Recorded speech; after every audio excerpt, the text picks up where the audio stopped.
Beginning in the 1960s, the Black Arts movement soon became one of the most controversial movements in African American literature.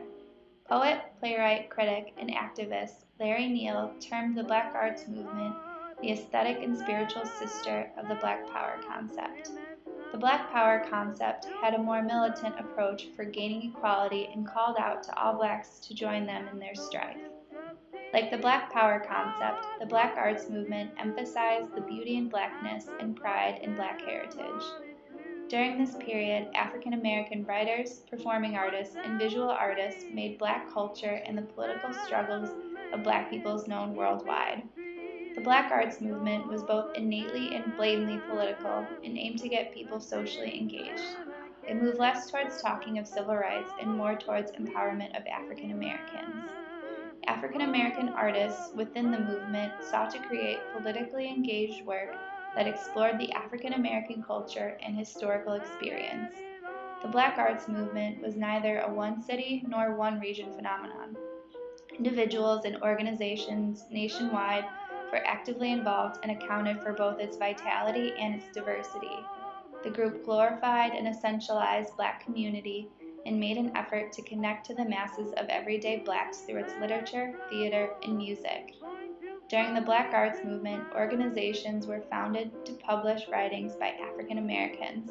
One such organization was Umbra, which was founded in 1962 and published Umbra magazine, which included works by Stephen Cannon, Al Haynes, and Ishmael Reed. This magazine was the first post-civil rights Black literary group, established a voice that was oftentimes in opposition to the prominent white literary establishment. This group published mostly poetry that could be centered around political chants and slogans. During the same time, the Harlem Writers Guild was also formed with writers such as John Killens, Maya Angelou, John Carey Bond, and Sarah Wright. This group focused on fictional prose, which did not have the same mass audience appeal as Umbra did. In 1968, the Black Arts Repertoire Theater School was founded by Amiri Baraka. The theater produced a number of plays, poetry readings, and concerts that represented the political climate. The company produced works that were often anti-white and intended for Black audiences, which the theater did by bringing the performances out into the community for African Americans to access. Amiri Baraka stated, "The revolutionary theater should force change. It should be change." He wanted to demonstrate to the audience that African Americans were victims of violence brought by the whites. From the Black Arts movement came the trend of Black theater groups, which included poetry readings, journal readings that tied into their community and the issues of the community was going through. These theaters also held dances and musical performances on top of having theatrical performances. Some of the major playwrights and essay writers were Larry Neal, Leroy Jones, Jimmy Garrett, Ben Caldwell, John O'Neill, Sonia Sanchez, Marvin X, Ron Milner, Ed Bullens, and Adam David Miller, who all aided in pushing the movement through the dramatic arts. They all depicted how different African American theater was from other theaters in terms of its community involvement. They held meetings, study sessions, and hosted lectures in order to involve the community, which helped show its distinctiveness. The movement also inspired more African Americans to try expressing their creativity through artistic expression. It inspired them to pick up a pen and write. Prominent writer Amiri Baraka called out to African Americans in his Black Arts poem stating, "We want poems that kill, assassin poems, poems that shoot guns, poems that wrestle cops into alleys and take their weapons, leaving them dead." Later on in his poem he states, "We want a Black poem and a Black world. Let the world be a Black poem, and let all Black people speak this poem silently or loud." Baraka was obviously giving out a call to action to all Blacks to get up and fight. Baraka was later arrested on gun possession charges during the 1967 New York Rebellion, showing in action that he did wish for a militaristic rebellion. Other prominent artists during the Black Arts movement included Nikki Giovanni, Gwendolyn Brooks, and Archie Shepp. Nikki Giovanni's poetry speaks of fighting for civil rights and racial equality through truth. Her poetry focuses on the individual and their power to make a difference. She expresses strong racial pride and respect for family. Gwendolyn Brooks's poetry entails a political consciousness since her poems reflect the civil rights activism of that period.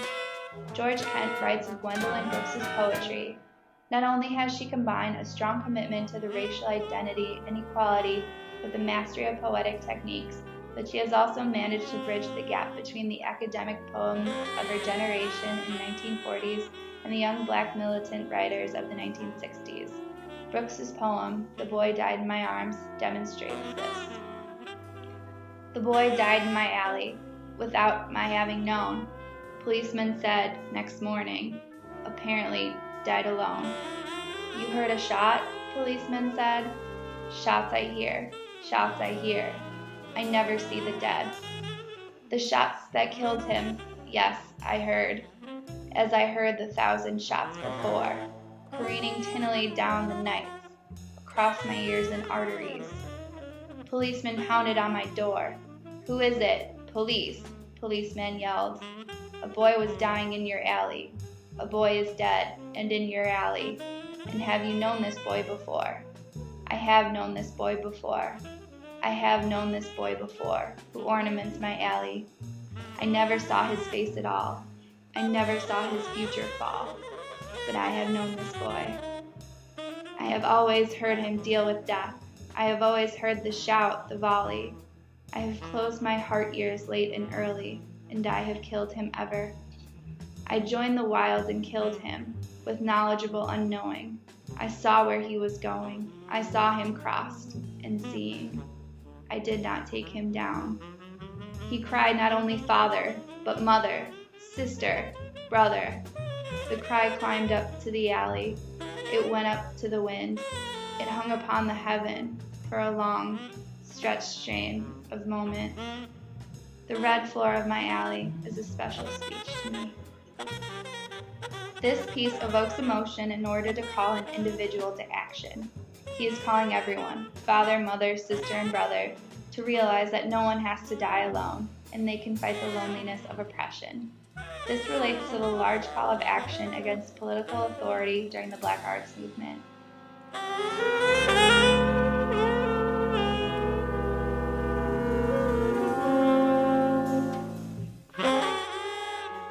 Another prominent figure during the movement was jazz saxophonist R.T. Shep, who was known for his Afrocentric music in the late 1960s, which highlighted the injustices African Americans faced. His album, Fire Music, produced in 1965, included the first signs of an increasing political consciousness. Shep highlighted the general population's emerging awareness of political injustices, but the movement began to struggle to maintain its momentum.